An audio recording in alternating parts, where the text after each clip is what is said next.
घनी आबादी वाले देश की आबादी 1989 में इतना थी, दिया है बाबू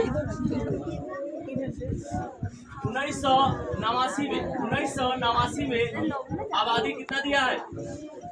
1989 में आबादी कितना दिया लक्ष्मण? दिया है 7.95 इंटू 10 टू द पावर 8। अब 3 वर्ष बाद अर्थात 3 वर्ष बाद 1989 के बाद 3 वर्ष जोड़ेंगे तो कितना होगा? 1989 के बाद 3 वर्ष कितना होगा? 1992 कितना होगा बाबू? यानी कि 1992 में आबादी कितना हो गया? 1992 में आबादी हो गया 8.65 इंटू 10 टू द पावर 8। आबादी के बढ़ने की वार्षिक दर ज्ञात कीजिए। मान लेंगे आबादी की बढ़ने की दर कितना है? x।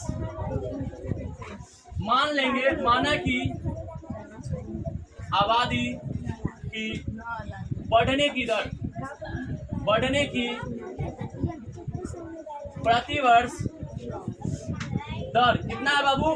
x% हमने माना। कितना परसेंट? अब क्या लिखेंगे? प्रश्नानुसार बाबू 1 साल में x% बढ़ रहा है तो कितना साल है? 3 साल है ना बाबू। तो क्या होगा? 1989 में इतना था, 1900 आज की जनसंख्या इतना हो गया है तो 7.95 into 10 to power 8 into 1 plus x के बाई 100 के पावर कितना करेंगे? 3 साल लग रहा है ना, समय कितना है? 3।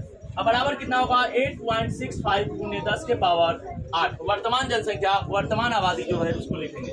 अब 1 प्लस x बटा 100 के पावर 3 बराबर क्या होगा? 8.65 गुने 10 के पावर 8 बट्टा में 7.95 गुने 10 के पावर 8। ये 10 के पावर 8 से 10 के पावर 8 क्या हो जाएगा? कैंसिल। 1 प्लस x बटा 100 बराबर 8.65 बट्टा में 7.95 इसका पावर 3। अब बाबू ये क्या जाएगा? x बटा 100, ये पावर 3 इधर जाएगा, इस पर चढ़ जाएगा घन रूट 8.65 बट्टा में 7.95। 1 प्लस x बटा 100 इक्वल टू क्या होगा? इसमें मान दिया है बाबू 8.65 बटा 7.95।